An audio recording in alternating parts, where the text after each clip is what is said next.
संगतिया रे जान छोड़ रे दाही मोहना के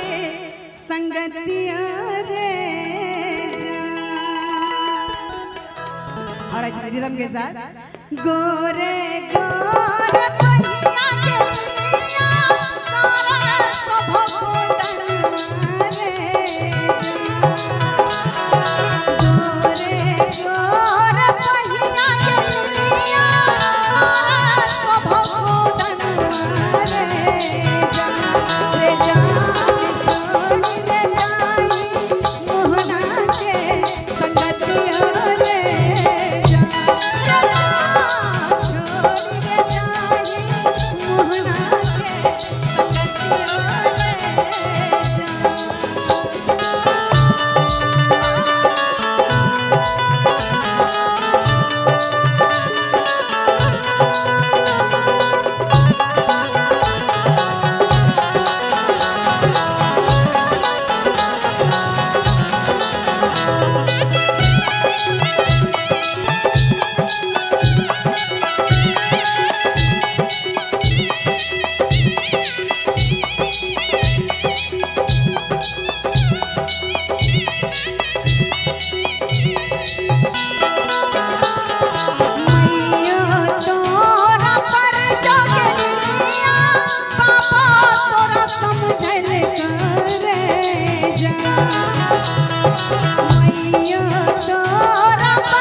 भागलपुर में आप बताइए संजोग से कोई नहीं है, लेकिन जब